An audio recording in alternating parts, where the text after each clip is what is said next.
Raw review for the March 3rd episode of Raw. I'm Will, that's Brandon. We're the Cousins of Destruction Wrestling Podcast. As always, let's cheers.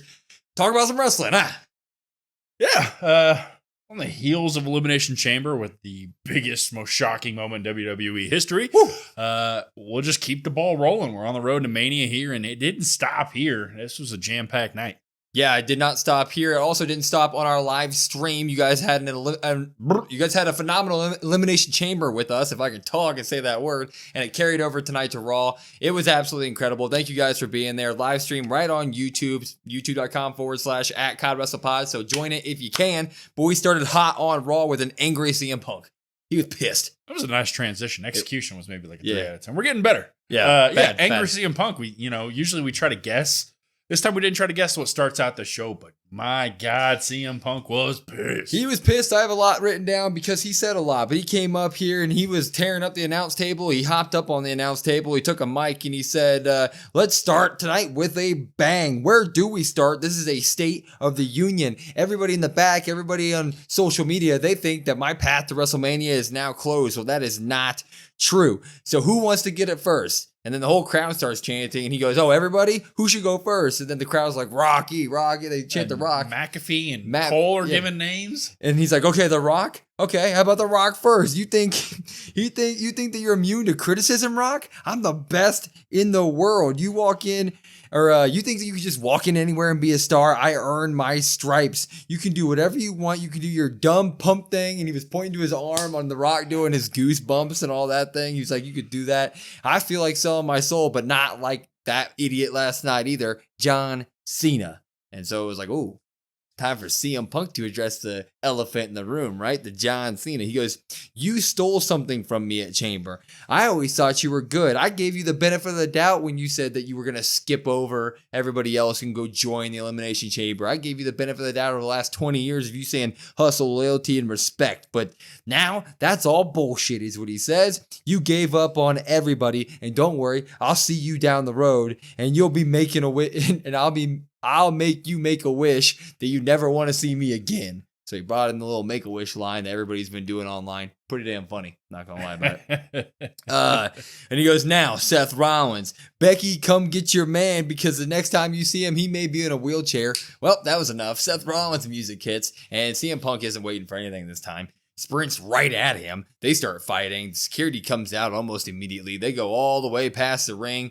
Fight against the barricade, fight on the announce table, almost fight in the crowd, but the security separates them again. We go to like commercial break while they're fighting, and during the commercial break that you can kind of see depending on where you're at, Seth Rollins breaks through security, runs around, they start fighting again. Mm-hmm. I mean, all hell is broken loose, and we'll just cut to what eventually happens in the night. They see each other in the back again. They start fighting each other again in the back, and then of course, they get separated, and Adam Pearce is like, what do you want out of this? And Seth Rollins is like, what do you mean, what do I want out of this? It's not obvious. At Royal Rumble, CM Punk got himself screwed. At Elimination Chamber, I screwed CM Punk, and I will make sure that he does not make it to WrestleMania. So Adam Pearce says, you know what? Fine.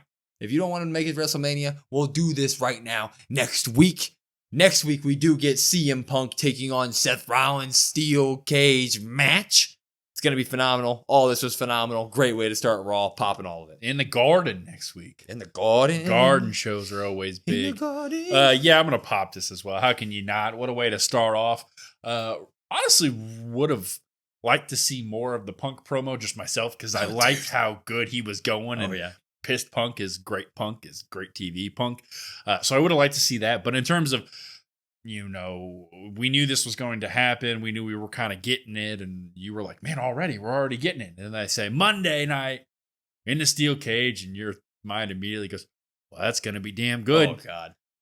But we know somebody's going to return. That's what I was going to ask. So next week, we do get CM Punk taking on Seth Rollins in a steel cage because Seth Rollins wants to make sure that CM Punk doesn't make it to WrestleMania. But we all know this is just a stop on the road to them fighting in some way, shape, or form at WrestleMania. Is Roman Reigns showing up next week in that thing? Yeah, 1,000%. Yeah. 1,010%. I whatever you could put on it, you put it on there. Steel cage in the Garden. It's got that big show feel, that big fight feel. Roman's got to come back. We've been wondering, okay, when are they going to kind of pull the trigger on Roman Reigns. They're running out of time here. Well, he's got to kind of deal with Rollins, but Punk, and it's all intertwined together. And oh man, I cannot wait. Yeah, I assume we probably don't get some sort of finish. Or I mean, I guess we kind of have to, but one way, shape, or form, we're getting Roman Reigns. He's probably spearing Rollins. We get maybe Punk gets the win there and sets up a triple threat. Maybe he just spears both guys. Maybe he just lays both guys out, and that's how we end it. Yeah, I think we do get Roman Reigns. It's Madison Square Garden. It's officially the road to WrestleMania. We're right there. We need to get this thing rolling. Roman needs to come back. No better place. That match is going to be phenomenal. I do think Roman kind of comes in, clears shop, like just wrecks house. And then I do think some way, shape, or form the match continues and Seth Rollins does get the win because CM Punk did beat him on the first episode of Raw to Netflix. So I wouldn't mind even in the score going into the big match at Mania. But cannot wait for this. CM Punk, Seth Rollins, Steel Cage, Madison Square Garden. Woo! I mean, come on. Yeah, I think I'd rather just have him lay both of them out. And that's how we get it. And we just get that in the clean break. And then you got the Mania build up. Then eventually you have the Punk favor coming to hand sometime eventually. Obviously, Roman getting injected back into the story. It's going to be great TV. All three of these guys are fantastic. Punk right now is doing some of the best work he's done. Rollins is obviously the MVP for almost anything he's in at this point. His chamber performance was phenomenal. Yeah. So I can't wait. Cannot wait. We go to Judgment Day now. They're in the bag. Liv's all beat up. They're checking out her bruises and everything from the Elimination Chamber match that she went through. She's beat the hell up. But she's also kind of like, talking to Dom, saying she's like ashamed that she couldn't get the job done. And he's like, you know what? It doesn't matter because you and Raquel are phenomenal tag champs now.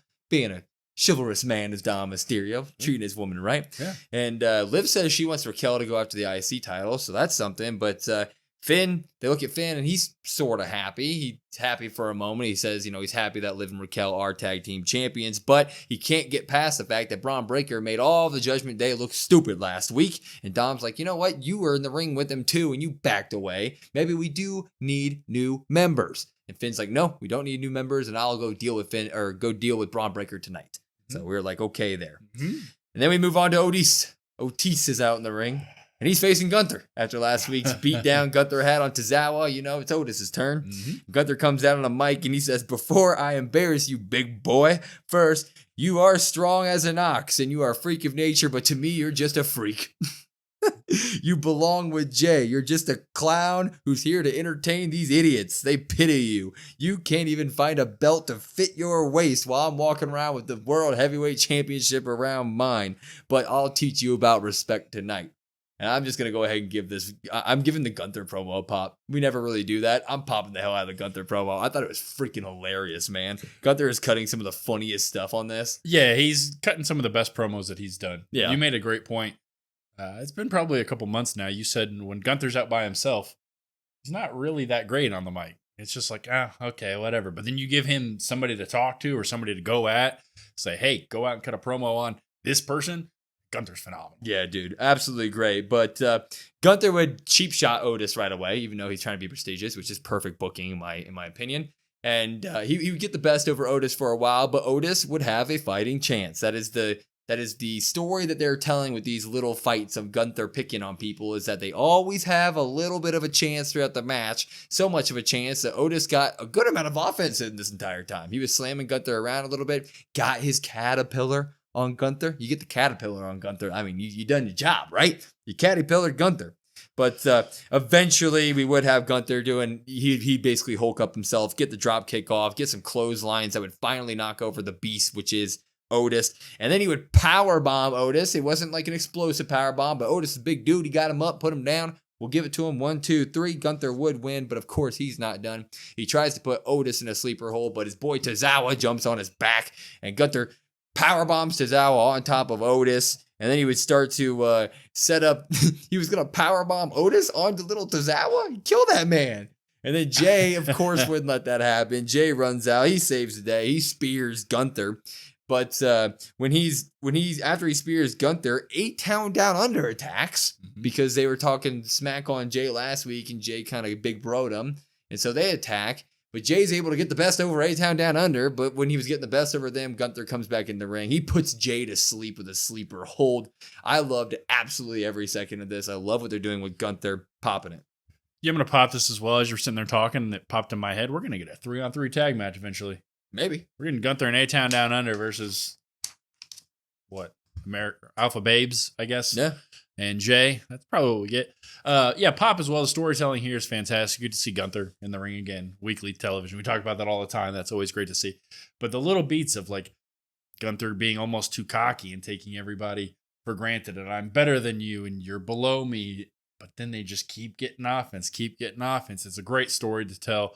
Obviously, at the end of the day, that's going to be what ends up costing him at Mania. But God, this was good stuff.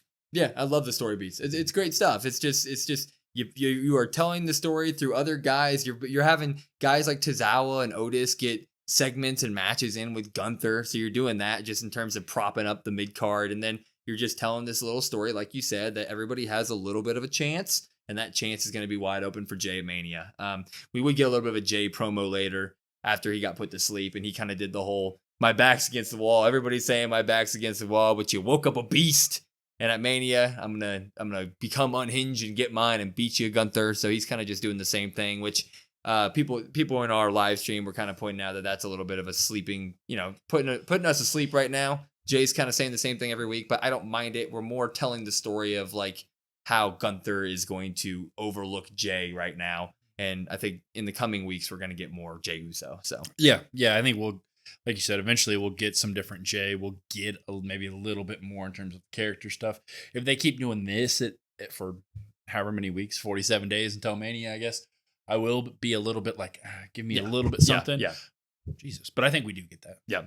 We would have AJ Styles. He's in the back. Kathy asked him about Cena and basically was like, is that kind of what guys do when they're desperate and kind of older age and all that? And AJ's like, no, I could never see it from Cena. And he says, and then Karrion Kross jumps on him. And he basically explains how, Cena had no other choice but to do that, right? That he's at the point in his career. And AJ's like, well, I'm not John Cena for one. And I think it's time for me to teach a WWE universe that I still got it. So I'm going to call out Logan Paul next week. So we are going to tiptoe into the Logan Paul, AJ Styles era of stuff. Yeah. So yeah, maybe you are right. Maybe that is what we get at Mania then. Yeah, I'd be down. I'm just happy it's not Cena. I'm happy it's not Punk. That's pretty much official at this point. So we're getting dubs. Lyra Valkyria will take on Ivy Nile Intercontinental title match. Crowd was dead for this, but it was a great match. Buffalo Bills fans are not great, huh? Crowd was pretty dead for most of the night. I guess they're at the main event was really what they only cheered for. That was about it. This match was basically, Lyra would start out really hot, but when Ivy eventually did get the upper hand, she attacked the leg of Lyra. So she would just be attacking the leg all night of Lyra Valkyria. There was a point where she had Lyra in like the deepest ankle lock I've ever seen. It was like she had her in almost like a scorpion leg hold where the ankle lock was about like 5 inches from the back of Lyra's head. Yeah. It's like, Jesus, basically right on her noggin. Right on her noggin. But eventually Nile would get her back up, do a vertical suplex to Lyra. And Lyra's leg, whenever she tried to get any offense in, was starting to give out on her. But Nile would hit a sit-down power bomb and hit this ankle lock. And then she'd get caught up in the top rope when she tries to do a running kick at Lyra Valkyria. And Lyra would return the favor here. She would do some sort of like neck breaker on Ivy, who is caught up in the corner, and it looked freaking brutal. It looked like she was trying to wring her neck. But she does that neck breaker, picks Ivy right up, puts her in the Nightwing. 1, 2, 3. Lyra Valkyria remains Intercontinental title. She was holding the belt up afterward, and we thought we were going to get something, but nothing here. I love this good match. Lyra Valkyria, Ivy Nile put on a show. I'm popping it. Yeah, Lyra continues to just improve week in, week out. She shows in the ring why she's fantastic. Shows why she is the champion. Basically, is what you got here. Ivy Nile, a little bit of a disappointing, result for her. More of like, damn, American Made needs to eventually get something going their way. They keep kind of fumbling. We'll get to that later. But in terms of the women's IC title, now it's kind of like, what's next for Valkyria? You had Dakota Kai, and she put her down. Ivy Nile put her down. I don't know. Yeah. I guess we'll see. I don't know if you get a multi-women match at Mania, or if you get somebody returning maybe. I will say we're on the edge of me starting to not care about the IC title. I like these matches. I like Dakota Kai. I like Ivy Nile, but having no real story revolving around this belt kind of sucks, especially when you don't have the character like you do Chelsea Green with the US title with Lyra and the IC. She just can't give you that what Chelsea can. Chelsea can make you care about that belt even if you haven't seen it for 5 weeks, right? Like she just is so good with her character. So Lyra is really in need of a good rival to make that belt relevant. Hoping they do something very quickly with that. Yeah, it also, like to your point, she doesn't have the character, nor have they tried to give. They haven't even given her a chance to do it. Yeah. So it's like I don't know if that's just a hey, we're not really trusting or what it might be, but they've given her nothing. All the promos that kind of happen in terms of the IC title matches are like Dakota Kai and Ivy Nile. They've done all the carrying. It would be nice to see maybe Valkyria come out in the coming weeks and say, hey, no woman can really take this title from me. I show that I'm, top of the class basically, or whatever you want to say. And then maybe she cuts a promo and maybe you get somebody there. Yeah, you're completely right. They really haven't given her a mic. Please give Lyra a mic. She's phenomenal in the ring. I bet she can cut a good promo at this point. She was great in NXT. So put her in front of the Raw audience. Let her cook. Even if she can't, you got to try. Yeah, agree. Got to try. Ludvig is now standing in the ring, and he says that he demands the gratitude of the Buffalo Bills crowd. And Penta is taking all the attention that Ludvig's supposed to be getting. Ludvig is great. Ludvig wants that attention. And he said he's a future champ, whether you like it or not. And Penta, you should reconsider coming after me, because what John Cena did to Cody Rhodes will be nothing when Ludvig Kaiser gets his hands on you. And Penta, of course, hears that, and he gets invited to the ring. And dude's in street gear, but he gets his full intro off, which is awesome. His intro is sick, but it's kind of funny. And just, if you're an outsider looking in, you're like, why isn't he just attacking him? Intro's cool. Gotta get my stuff in, pal. Yeah, but he gets into the ring and he just gets the full advantage of Ludvig. Hits a sling blade on him, throws him the outside of the ring, suicide dives him, Penta poses. We're getting more Ludvig Penta stuff. I can't drop this. I think it's fun. I like Ludvig. I like Penta, so I'm going to give it a pop. But it's a very soft pop. This could have been nothing, but I'm going to soft pop it. Yeah, we could have just not really had it. Yeah. We didn't really do anything here, but like both of these guys, and I mean, you got the Penta entrance. You got to pop it alone just for the entrance. I mean, it's the best entrance there is going on right now. Even if, like you said, doesn't make a whole lot of sense for the street clothes, but screw it. I'll take it every time. Bianca's in the back getting interviewed by Kathy Kelly, and she says out of respect, she doesn't want to talk about Jade and Naomi because she hasn't heard from either one of them. She wants to hear the sides first, and she feels guilty. That's what she said, those words. But she's focused on her achievement at Chamber, and she's focused on whoever wins the match later tonight. But that begs the question here we didn't really talk about yet. Jade went after Naomi in the cell, but Bianca's reaction in the pod seemed to be shocked, seemed to be, I don't know, it didn't seem like Bianca was 100% not guilty. Did Bianca play a part in the Jade attack? I've seen that theory kind of floated around in the in the previous days. You look at it, and Jade's music hits, and Bianca kind of takes off her coat that she had on, takes off the jacket, right? She's kind of ready to go. And then you see Naomi just getting destroyed, and Bianca's obviously distraught. Makes you think that she's like, oh my God, Naomi's getting attacked for something I did. To further that, she mentions the part that she felt guilty. Well, why would you feel guilty, Bianca, if you had nothing to do with it? Really makes you think. I think at this point, maybe they just write Naomi off. Maybe after the Mania stuff, maybe you circle back to the Bianca and Jade stuff, and then you find out, hey, it was really Bianca. You get that Bianca and Jade feud coming up after that. Man, I love a good WWE conspiracy theory. And you're right, when Jade entered that ring, Naomi didn't look fearful, right? She didn't look like, oh no, I definitely attacked her and she's definitely coming for me. The only one who was having big time emotions was Bianca Belair in that pod, and then of course Liv playing her role. But Bianca was in that pod and she looked like she was watching somebody taking a brutal beatdown as consequences for things that she did. So I think Bianca might have played a big part in the Jade attack, and I'd be phenomenally happy about it because I want a Jade heel turn like anybody else, but we just had John Cena heel turn, so I guess that'll satiate me for the time being, but I'm going to keep my eye on Bianca. Why don't you spell that word? Satiate? Yeah. Oh, next thing. Exactly. Yeah, I think before we move on, just real quick. Yeah, you kind of can't have all that all at once, right? The Cena and the Bianca stuff, but there are subtle hints at it as we go along. And then you think about it in terms of like the big picture. At the beginning, nobody really thought, hey, the match I want to see is Naomi versus Jade. Nobody thought that. Everybody's like, I want to see Jade versus Bianca. Yeah, good point. And we didn't really know how we would get there. Well, I think if you just kind of keep delaying it like this and you keep prolonging it, it's going to hit that much. It's going to be that much sweeter. We got a funny little thing where, not really funny, but we got a little 4K video package. Chad Gable on his journey for the luchador. He stumbles through this crowd and he eventually finds an old man kind of clouded in the camera. And he says that, the guy says, you cannot fight what you don't understand. You must become lucha. And Chad says, I will do whatever I must. And he pays the man like $500 and he's handed a box with something in the box. So something to look forward to. We're going to get some more Chad Gable on his luchador journey, which I'm all down for. Yeah, if we keep getting more videos like this, yeah, sign me up. It could be a mask, which is probably the heavy favorite. Yeah. It could also just be, I don't know, it could also just be a piece of paper saying something. Who knows?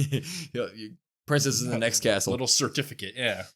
We get the creep. You have now learned the luchador arts. You've done it. You paid the money. It just cost $500. You learned the lucha arts.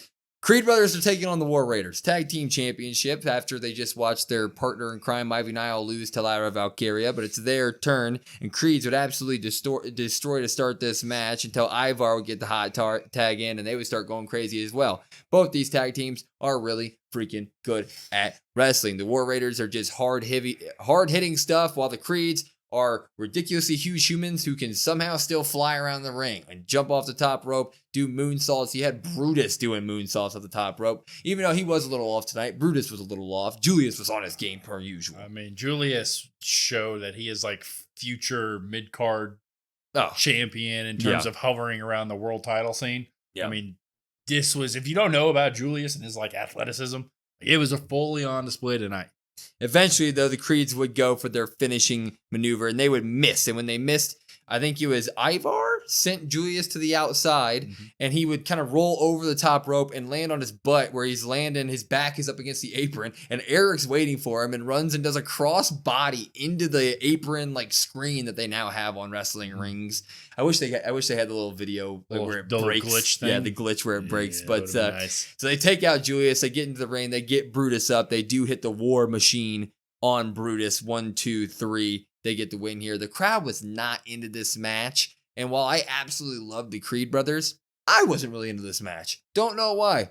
Didn't satisfy me today. I am actually going to give this a drop. I really want to see the Creed brothers do more. I think that they are a phenomenal tag team. I think they are two of the best young talents that the Raw roster has. And I'd much rather them be shot out of a cannon and be successful right away than kind of just be a more serious version of the Alpha Academy at this point. I'm dropping it. Yeah. I mean, Ivar hit that crossbody on Julius. You're like, golly, that's gotta hurt. Crowd wasn't really into this one, and I guess I wasn't really either. Julius really stood out. Yeah. Julius is the MVP. Dude. I mean, he was fantastic. He's just a stud. Just fantastic. I'll tell you why I didn't get into it. It's the War Raiders. That's why. Really? It's the fact that the War Raiders, we talked about Valkyria not having a mic or development or anything like that. The same can be said with the War Raiders. So that feeling of like, hey, they just come out and they talk a big game. Like, yeah, we like to fight. And you're like, okay, cool. Well, bell rings and you're like, man, these guys are great in the ring. Don't get me wrong. Yeah. But I need a little bit of substance from them. I need a little bit of character in terms of outside of the ring to really get me to buy into this stuff. The whole match, I just found myself wondering, like, man, if the Creeds lose this, they are a more serious version of Alpha Academy. They're just another, at this point, almost feels like a Chad Gable failed experiment again. They get that Chad Gable treatment. Them and Ivy Nile both lose tonight. I will trust the process because WWE has taught us, hey, just wait on things. We don't need to rush it, which I will do that. But right now you look at it and it's like, I would really enjoy the Creeds or Ivy Nile, one of them, to get some sort of push a little bit while Gable's gone, and then Gable can come back. But maybe that's the whole story. Maybe the story is, hey, you guys didn't do anything without me. Maybe that's the payoff you eventually get. But right now it's like, damn. That is the story. You're right. But you said trust the process, which I'm with you on because I do trust them. But at the same time, I've also trusted all the other processes with Chad Gable, and he's been phenomenal. And he's kept he's kind of kept the crowd backing that he's had for this last year. But it was like they didn't pull the trigger on the Otis Gable thing when they should have. They didn't pull the trigger before that on the Chad Gable Alpha Academy stuff when they should have. They didn't get the most out of the Uncle Howdy stuff that they should have with him. So it just feels like they always pull the plug too early with the Chad Gable experiments before we can really get the best out of it. And I'm really hoping and praying that we don't go through this whole luchador experiment thing and then come out on the other hand and the Creeds are just going to get kicked to the curb again. But We'll trust the process. We'll trust the process. Yeah, and then like you said, in terms of War Raiders, it's like, okay, what do they do now? Everybody, you assume kind of New Day stuff is probably down the line there, but it's also just like, yeah, I mean, I get it. They defended the titles a couple of times, which you could say that was the big issue with Judgment Day, right? They didn't really defend the titles, but so you got that there. But at least with the Judgment Day stuff, I will say you got some character stuff there. I would just like a little bit more character stuff, even if they do end up going against New Day. Just a little bit more. Dropping it? Yeah. Dropping it. Anyway, we'll move it on. Braun Breaker's in the crowd. He's doing one of those interviews from the crowd. The crowd is barking, and he drops, I didn't write it down, but he dropped some sort of rap. He rhymed about the Judgment Day, and he was making fun of Dom's mustache, and he's making fun of Finn and all this stuff. And so, how about them apples? That's how he left. Yeah, Carlito. He started with the Carlito apples line and ended with it. It was a really nice rhyme. Like you said, he must have had Travis Scott write it for him while he was there. Well, actually, that's probably not true because it would have just been like apples, apples, apples. Anyway, Finn comes out and he starts cutting a promo on him. He goes, "Hey, Braun, you're only champ because the Judgment Day has allowed it." And Braun says, "Nah, I'm champ because I'm a dog. And last week I kicked all of Judgment Day's ass." And Finn's like, "You know what? I am Finn, and I am untouchable." He brought back his old line. So he is kind of separating himself from the Judgment Day with that line, just looking deep into it. He goes, "I can take that title whenever I want. When you fight me, there are no dogs." And Braun, instead of rebuttaling, says, "You know, screw this. I'm going to run to the ring," where he's met by, of course, Carlito, who attacks and immediately gets thrown over the barricade. And then he takes 2 more steps toward the ring, and Dirty Dom comes flying out of there, and he gets caught into a belly suplex. And he goes over there. Yep. Yeah. And then he gets in the ring, Braun does, and Finn hits him with a sling blade, which was actually really, really nice. But Braun would just get up and military press this man and slam him. And he would start to run the ropes, right, to do his 23-mile-an-hour spear until Dirty Dom pulls Finn out of the ring and saves his ass. But Braun's like, "No, I feel like spearing somebody." Runs to the outside and spears the boots off of Carlito. So Braun stands tall. It looks like we're getting Braun versus Finn Balor. I will pop all this, but I do have a problem popping it, though. Ooh, a problem. Yeah, I'm going to pop this as well. I guess go ahead with your problem, because maybe it goes into what I'm thinking here. So go into your problem first. I get that we're doing Finn versus Braun for the IC title down the line, and I love that idea. That match is going to be spectacular. But this constant, we're still doing the rest of the Judgment Day just getting destroyed all the time. Carlito and Dom, and if JD didn't get hurt, he'd be involved in this as well. And I don't like seeing Dom get so destroyed every single week. It feels like we just can't escape from the Judgment Day being a joke. We can't escape it. And I get that that's part of the story. That's why they want to add members. And Finn is like, "Trust me, no, I'll lead us there." And I get that it's story-wise, but like, you got guys like Dom, it feels like he's drowning in Judgment Day. Yeah, it kind of feels that way. I think I would push back a little bit and say, I think it's really big tonight that Dom saved Finn. Yeah. I think that's huge. I think that's a big part. But in terms of like, where does this lead? I think at the end of the day, we all know that Braun's going to end up beating Finn. So then it's like, what do you really get here out of this? We all think that Braun versus maybe Sheamus is for the IC title, but no real mention of that. No real mention of when this match is going to be. So that could have some big implications in terms of the Mania card or around Mania. But I would like to see a little bit more Dom, but what can you do? I know. Justice for my boy Dom, man. What can you do? Titles and tendies. Titles and tendies. Need more of them. This would lead us, though, to... Not even titles, just wins. Yeah, wins. Anything. Wins and wings. Wins and wings. There we go. Oh, this would lead us to our main event. Women's World Heavyweight Championship. Iyo Sky, Rhea Ripley. Winner is going to go take on Bianca Belair at WrestleMania 41 because she won the Elimination Chamber match, and this match absolutely slapped. Big lead up in terms of us expectation-wise, and it hit every note. Rhea Some Ripley would say it stole the show. Some would say it stole the show. Rhea Ripley has never beaten Iyo Sky. That was kind of the only build that we had to this, right? Rhea cut a promo, said, I've never beaten you. So this whole match was booked like you would think. Rhea Ripley, very strong. Iyo Sky, fast and extremely good at wrestling, right? Very, very, very good at it. But we get the whole beginning of the match was back and forth stuff. Rhea Ripley climbs to the top rope, hit a missile drop kick. Iyo would basically right away get to the top rope, hit her own missile drop kick. So stuff was going really good there. But eventually, Iyo would go running, and Rhea Ripley would high boot her into oblivion, man. caught her like right on the neck almost, Neck, shoulder blade. Yeah. Dude. Turned her inside out. Turned her inside out, but Sky would reply with a DDT, and then she would go, Rhea would stand up in the corner, and Iyo would run around and do the Dakota Kai kick. And then when Rhea fell, she gets to the top rope and hit an insane elbow on Rhea Ripley. So she's calling back all of her damage control buddies. And then she even put her in an Oscar lock. Put her in an Oscar lock. Then she called her Kabuki Warrior.